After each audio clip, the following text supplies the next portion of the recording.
बिस्मिल्लाहिर्रहमानिर्रहीम। अल्हम्दुलिल्लाहि ज़िल जलाल वल जमाल वल कमाल वस्सलातु वस्सलामु अला रसूलिही नुख़बति अरबाबिल अहवाल वल आलिही व सहबिही व इत्माही इला यौमिल माल। अम्मा बाद फ़अऊज़ु बिल्लाहि मिनश शैतानिर रजीम। बिस्मिल्लाहिर्रहमानिर्रहीम। सुम्मा लतुसअलुन्न यौमइज़िन अनिन नईम। सदक़ल्लाहुल अज़ीम। ज़ां के तुरा बर मिस्की नज़रस्ती, ज़ां के तुरा बर मिस्की नज़रस्ती, आसहरम ज़ियाफ़ताब मशहूर तरस्ती अल्लाह। ये फ़कीर खुश नसीबा तो अल्लाह जे कामिल वलिन जे दरबार ते हाज़िर थियो आहे। अल्लाह ताला साहिबजादन जे इन खिदमतन के मोहब्बतन के पंहिंजी बारगाह में कबूल फरमाए, इन दरगाह के क़यामत तक दाइम व कायम सलामत रखे। सिर्फ एक हदीस जी खुलासा फ़कीरान जी खिदमत में मुख्तसर वक्त में पेश तो किया तो अल्लाह जे कामिल वलिन जी खिदमत जा छा फ़ायदा है। हज़रत अनस फरमाइन था, बुखारी शरीफ अबी दाऊद जी हदीसा, काल कान गुलामुन यहूदियुन यख़दुमुन नबी सल्लल्लाहु अलैहि वसल्लम फमरिद फताहुन नबी सल्लल्लाहु अलैहि वसल्लम यऊदुहु फ़क़द इंद रासिही फ़क़ाल लहु अस्लिम फ़नज़र इला अबीहि फ़क़ाल आति अबुल क़ासिम फ़ख़रज नबी सल्लल्लाहु अलैहि वसल्लम यक़ूलु अल्हम्दुलिल्लाहिल्लज़ी अनक़ज़हु बिही मिनन नार। रवाहुल बुखारी, अबी दाऊद, मुसनद अहमद बिन हम्बल। इन हदीस में खिदमत जा छ फ़ायदा आहिनि। मुंहिंजा नबी हिक ॾींहुं हिकिड़े अहिड़े नंढे ॿार जे घर विया जेको गैर मुस्लिम हो, जेको कलमो भी न पढ़ियो पर मुझे नबी जी खिदमत कंदा। गैर मुस्लिमन जे भी दिल में मुझे नबी जी मोहब्बत, मुझे नबी जी खिदमत कंदा। एकड़ो नंढड़ो ॿार हो, मुझे महबूबन जी खिदमत कंदो। बीमार थियो, मुझा महबूब साहबन का पुछया यो नंढड़ो ॿार काथे आ? साहब अर्ज़ किया हुजूर बीमार आ। मुझा नबी उन ॿार जे घर पहुता ऐं उन ॿार के फरमाइण लगा त ए ॿार तू कलमा पढ़। ऐं ॿार पंहिंजे अब्बे जे तरफ ॾिठो, छो त उनजो अब्बो यहूदी हो। फनज़र इला अबीहि फ़क़ाल आति अबुल क़ासिम, उनजो अब्बो चवण लॻो ए पुट कलमा पढ़। पुफा असलम, पो कलमो पढ़ण लॻो।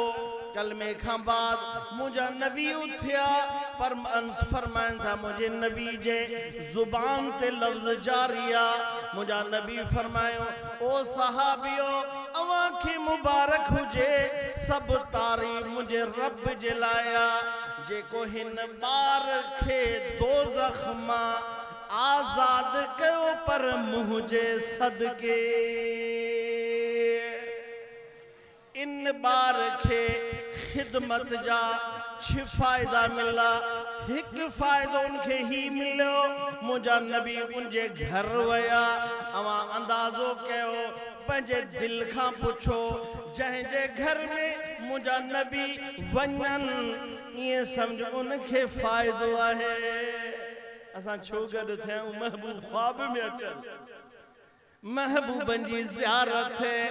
हज़रत अल्लामा जामी अलैहिर्रहम फरमान था, चुसूए मन गुजर आरी ओ मिसकी नेज़ नादारी फिदाए फिदाए नक्श नालैनत कुनम जा या रसूल अल्लाह फिदाए।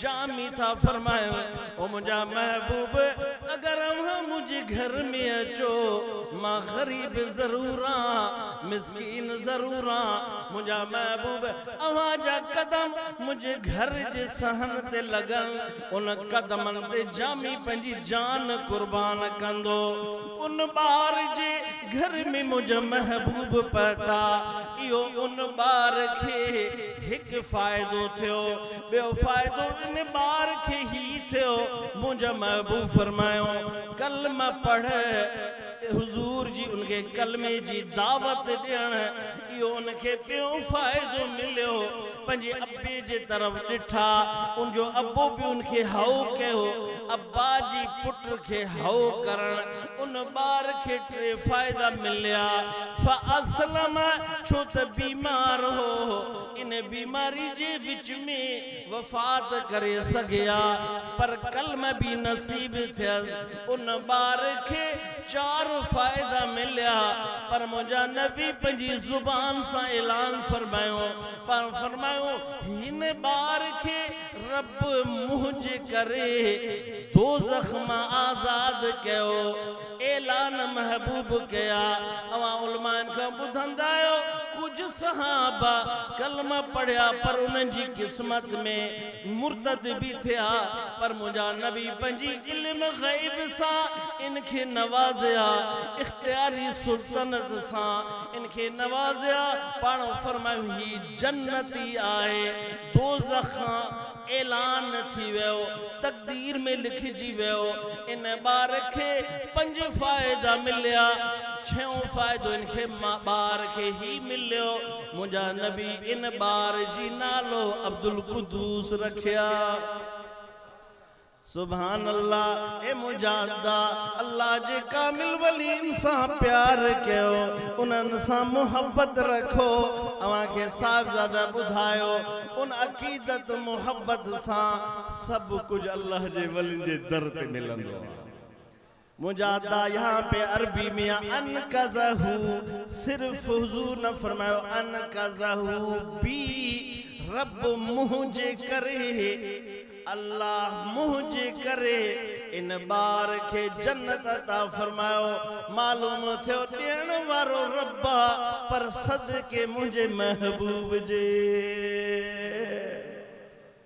आखिर में गुड़ो फारसी जो शेर आप पढ़ी पंजी इन लफ्ज़न के ख़त्म तो क्या बुर्दो फरमाए हमी सादत बस मन की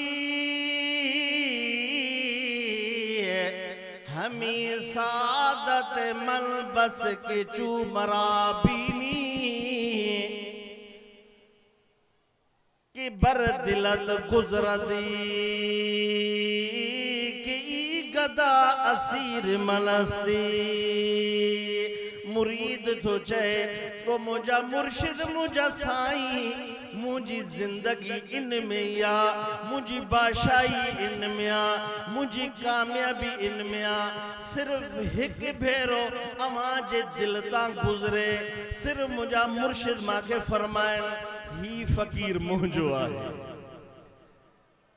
इन दरगाह सा पंजे साईं सा किबला साईं शहाबुद्दीन दामत बरकातुहुम अली है उनजा साहिबजादा गान ये अकीदत रखो जो मुर्शिद राजी थियन लफ्ज़ जुबान मां निकरे त ही फकीर मुझो आहे असां सभिन जी दुआ है अल्लाह असां जी हाज़ुर के पंहिंजी बारगाह में कबूल फरमाए अल्लाह हिनन बुजुर्गन जे सदके असां खे भी फैज़ नसीब फरमाए बरकत नसीब फरमाए असां जे खाली झोलन के मोहब्बतन सां भरे इन दरगाह जे लाए दुआ ए प्यार हज़रत किबला अली मुर्तज़ा साहब अब्दुल बासित साहब जी मेहरबानी मुझे नन्हे सावने जी मोहब्बत आहे अल्लाह इन मोहब्बत के हमेशा दायम कायम फरमाए।